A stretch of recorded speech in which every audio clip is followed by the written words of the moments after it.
Gitu. Itu alat zikri juga wasilah itu.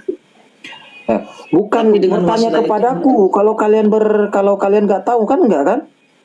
Karena mustahil. Tapi disuruh tanya kepada orang yang tahu oleh Allah Ta'ala. Nah, berarti disuruh tanya kepada orang yang sampai.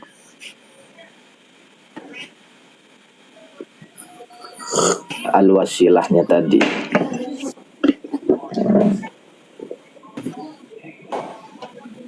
Tapi bukan berarti mentuhankan wasilah begitu ya.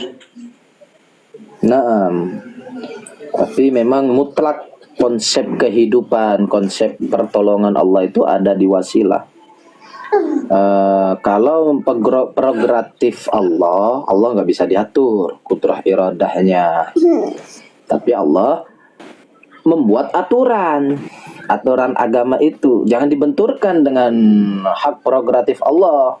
Hak prerogatif Allah ya Allah sendiri. Ini hak prerogatif yang Allah buat untuk kemaslahatan umat, untuk kemaslahatan hambanya agar sampai kepada Allah. Nah, Allah sudah memutlakkan di sana untuk sampai kepada Allah, untuk iling ke Gusti Allah ya harus wasilah. Nah, gitu.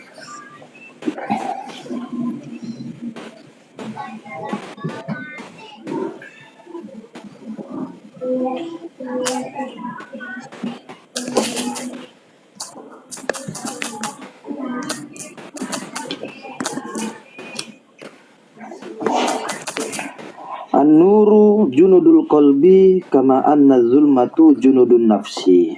Fa idza aradallah an yanshura 'abdahu amaddahu bi junudil anwa wa qata'anhu madadaz zulam wal aghyar.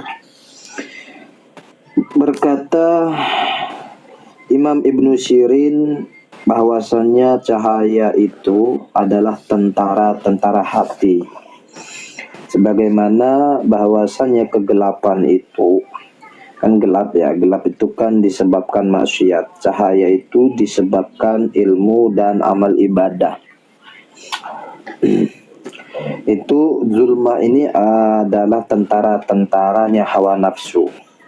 Apabila Allah berkehendak untuk menolong hambanya, Allah Ta'ala mengkaruniai hamba tersebut dengan cahaya-cahaya tentara dan memutus dari hamba tersebut kelompok-kelompok kegelapan dan tipu daya. Itu az-zulmatu nuktatun taqa'u minal hawafin nafsi an awarid. Jadi kegelapan itu adalah satu titik yang akan terjatuh alias tertitik dari hawa di dalam nafsu. Keinginan-keinginan nafsu itu. An awaridil wahmi, daripada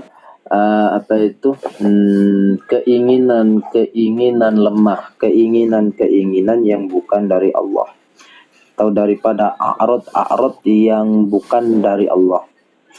Maka hawa nafsu yang mengakibatkan kegelapan di dalam jiwa ini tujibul ama anil haqqi, akan mengharuskan kebutaan daripada kebenaran. Al-haq, kebenarannya Allah, bukan kebenaran daripada secara zahir syariah gitu ya, tapi dari sisi batin kita itu nggak bisa melihat kebenaran yang Allah kehendaki untuk kita. Atau kita memahami asa an tuhibbu syai'an wa huwa khairul lakum wa asa an takrahu syai'an wa huwa syarrul lakum. Itu kita tidak bisa mengukur barometernya, karena kita buta daripada sisi batin ini. Tidak bisa itu kita ngukur. Kalau ngikutin hawa nafsu, kita kadang merasa menyesal dengan sesuatu yang diingini oleh kita. Ternyata gantinya lebih dahsyat lagi dari itu. Banyak yang seperti itu. Di antaranya kita sering kehilangan, padahal lagi mepet-mepetnya butuh kepada duit itu. Tapi hilang. Tidak lama dari situ, yang benar-benar diuji itu bukan kainan dada uang. Yang diuji di situ adalah kesabaran kita. Semakin dahsyat sabar kita, maka di situ juga semakin kita itu merasakan ketenangan, kenikmatan la ya'lamuhu illallah, yang tidak akan mengetahui parameternya kecuali Allah Subhanahu wa taala. Kita hanya merasa lapang dada dan bersyukur gitu. Ternyata dengan hilangnya uang akhirnya kita nggak jadi berangkat. Kalau jadi berangkat ternyata terjadi tabrakan di bis tersebut. Gimana? Begitu. Jadi ada itulah asa antuhibbu syai'an wa huwa Oi, syarrul lakum gitu. mohon ya. Kalau sudah sampai enak, Nggih.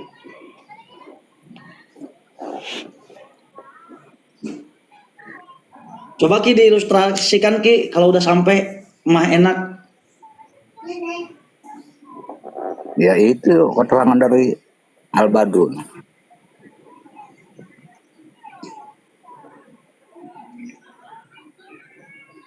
Sudah bisa menjelaskan dia kata, aku belum sampai mohon. Berarti Kang Badru, saya dari sekian yang dipaparkan Kang Badru, saya mau sedikit ngambil beberapa poin diantaranya, yaitu kita menyikapi ketika kita dapat musibah kecil, katakan kita kehilangan uang, dan juga husnudon kepada kita, apa husnudon kepada Allah, apa kita suudon kepada kita gitu. Jadi suudon kepada kita, husnudon kepada Allah, apa seperti apa sih, gimana sih? Ya, nanti pelangi. Ya. Pelangi. Ya nanti beli.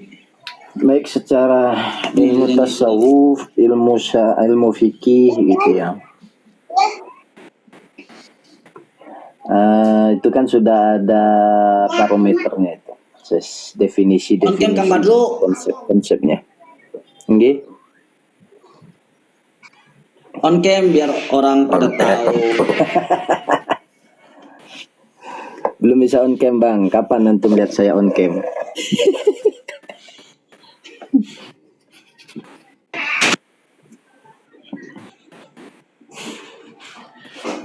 Kemudian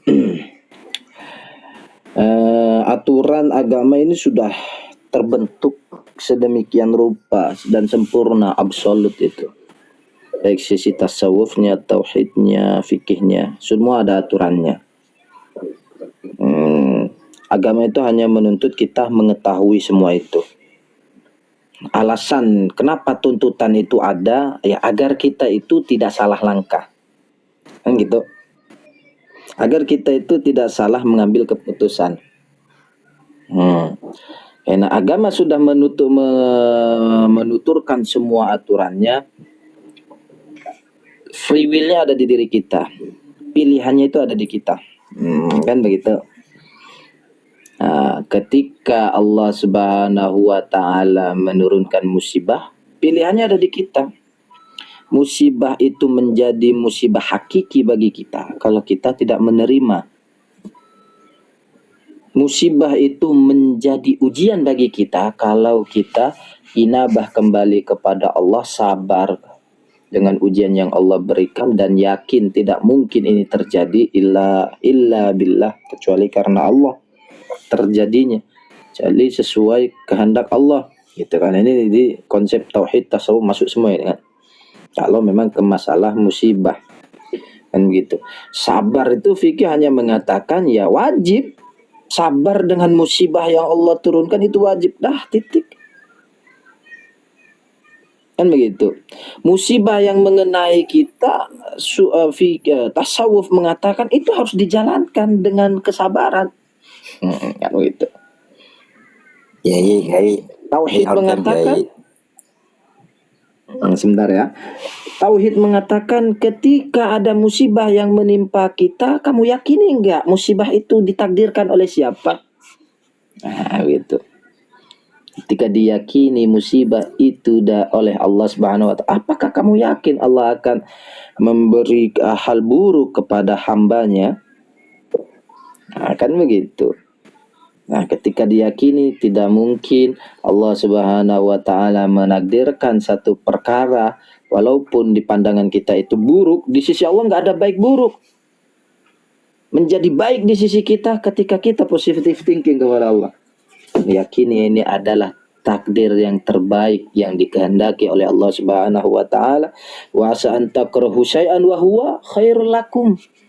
Di situ memang berat, kita nggak senang. Nah, namanya aja musibah. Tapi ingat itu di sisi Allah khairul lakum. Lebih baik bagi kalian. Nah, ini kan mengambil keputusan daripada tiga posisi yang sudah, tiga keadaan dari bidang ilmunya yang semua sudah ada aturannya. Free will-nya ada di kita.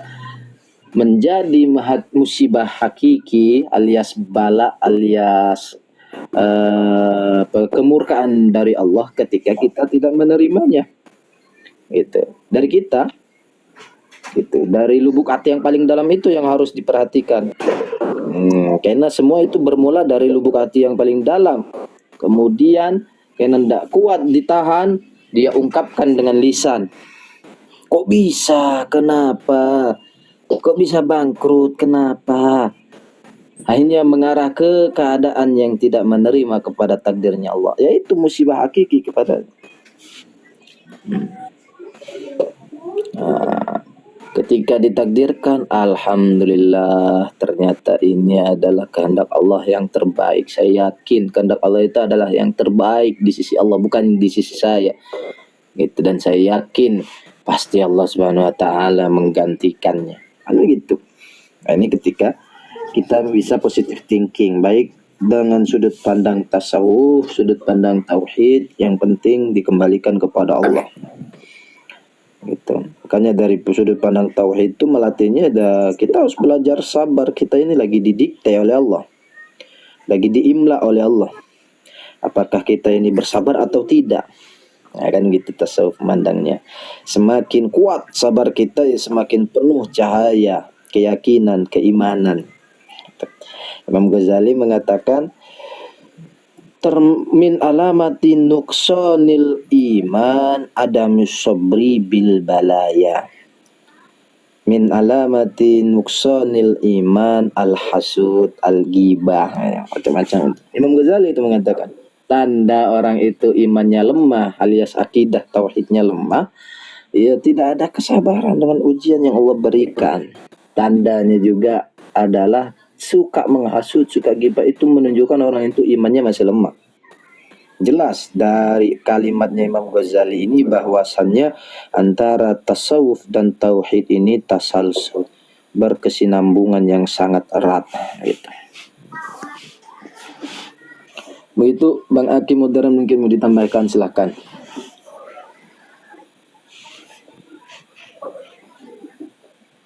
Ki, silakan Ki. Tidak ada yang disampaikan, lanjutkan. Ing. Kang Arifin, silakan Kang Arifin.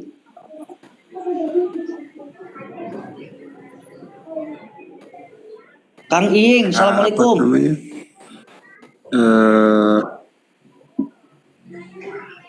Ya silakan Kang Arifin dulu, nanti Kang. Musibah, gak ingat, gak eling.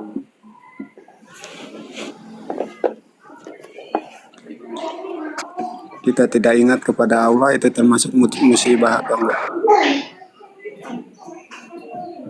Iya, kebagian. Bebek. Gimana Kang Arifin? Upami orang teu eling ka Gusti Allah. Bahasa Indonesia Kang Arifin. Makan kucing. Ya, kita tidak eling sama Allah, tidak ingat sama Allah, itu termasuk musibah apa enggak? Silakan Al Badru, Kang Badru. Kalau di dalam fikih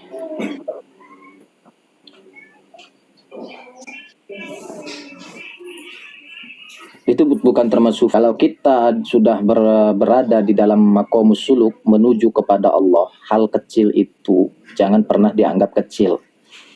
Nah, berdasarkan hadis la tahqiranna minal ma'rufi syai'a.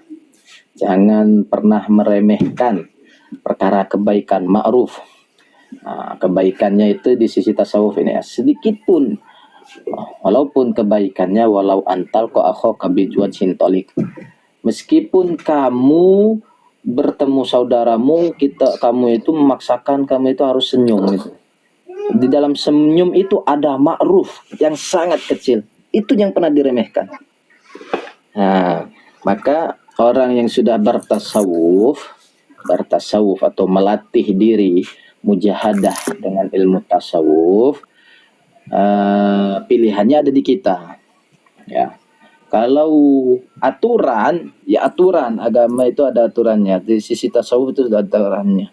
Di aturannya itu ada konsep. Kalau sudah masuk ke melatih ilmu tasawuf atau perjalanan agar bisa sampai kepada Allah, itu di sana itu perkara kecil itu dianggap besar.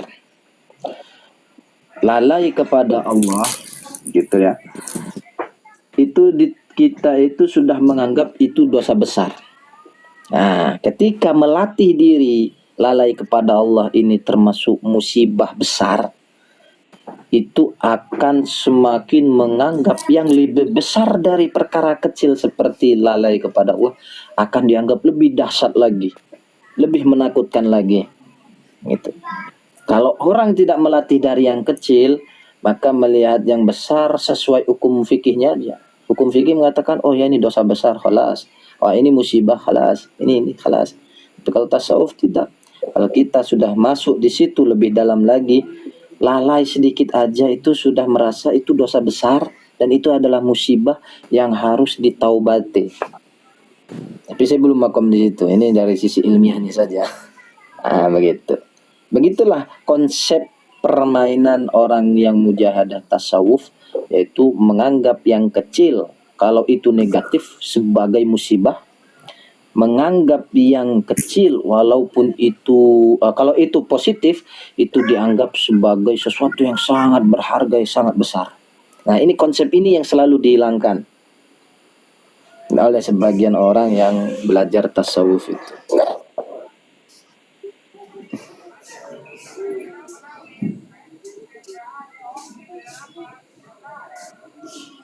Gimana Kang Arifin?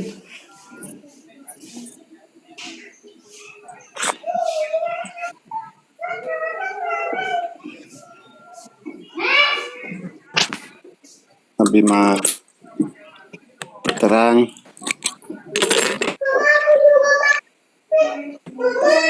Nafas doang.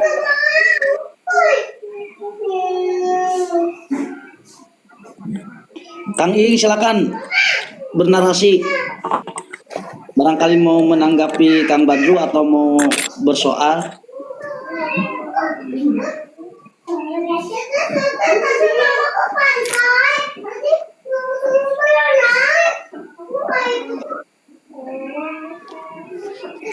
Iya kan? Iya. Silakan mau kembali ke situ atau ke yang dibahas Kang Badru barangkali.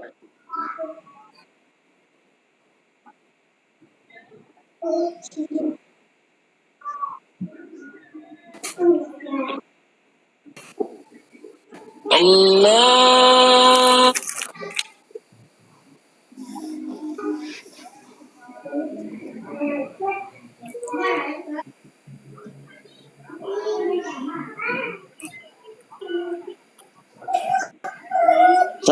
Assalamualaikum Pangersa Alamulki. Waalaikumsalam. Nabila merenteng usan orji. Hatur nuhun tos di silaturahmian Pangersa Alamulki. Sehat sadayana sarehat. Alhamdulillah. Alhamdulillah.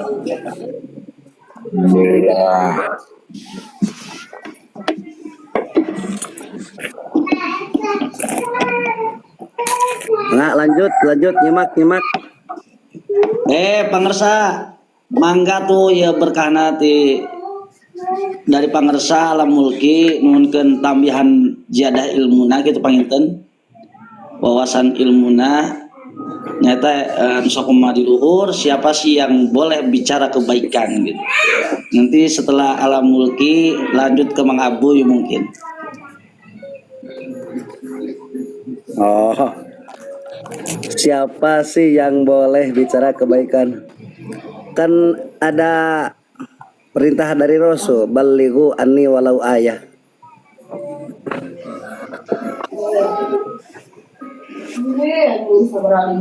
Jadi semua orang memiliki hak dan tugas untuk menyampaikan kebaikan. Walaupun dia hanya punya pengetahuan sedikit, walau ayatan, walaupun hanya satu ayat. Mandi yuk. Yang punya trika.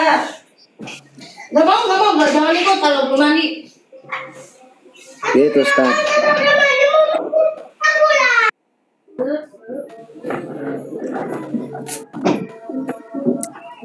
Boleh.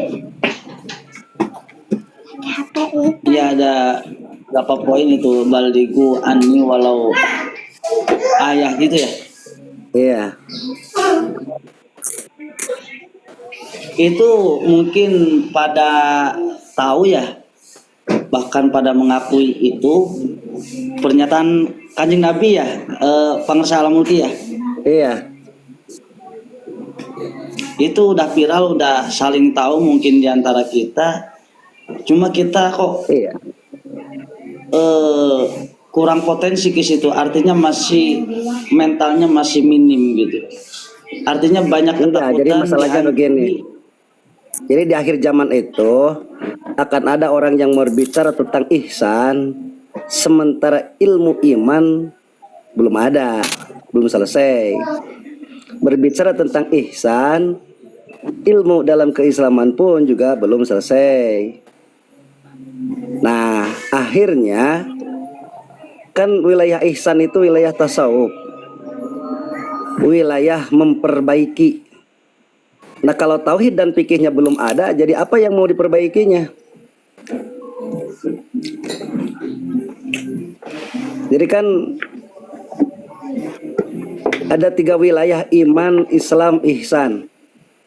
Iman itu ada dalam ilmu tauhid, ada ilmunya. Dalam keislaman ada ilmu fikih diantaranya.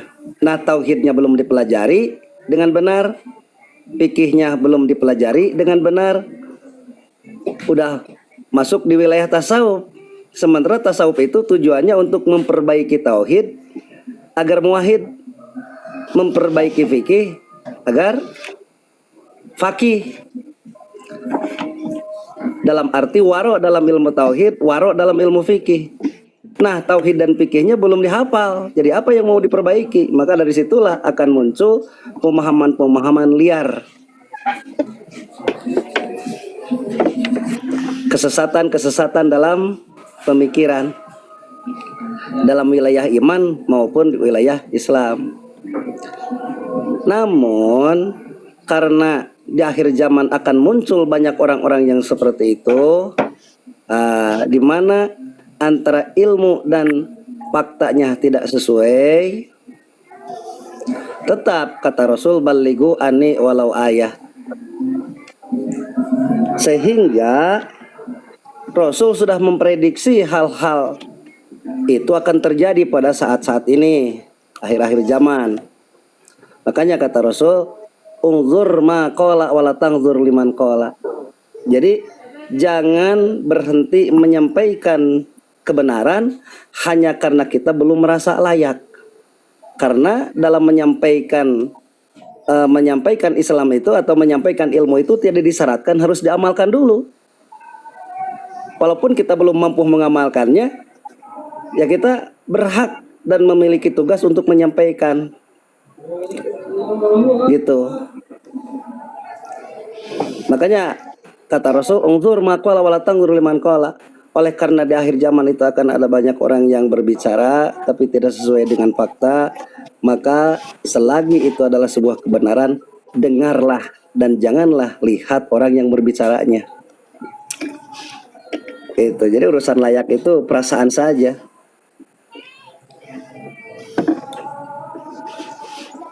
Gitu Ustaz.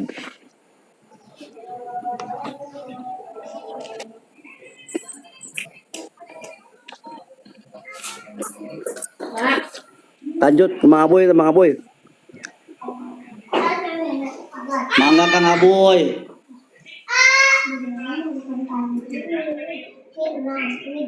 Ini Kang Aboy tuh kadang-kadang suka mancing begitu. Yang bikin mungkin ada sebagian orang yang takut gitu sama narasinya Kang Aboy, sama statementnya Kang Aboy, sama tanggapannya Kang Aboy. Selain daripada kecukupan ilmu dari Kang Aboy juga dia itu ada kemampuan juga melemahkan mental orang-orang pemula gitu.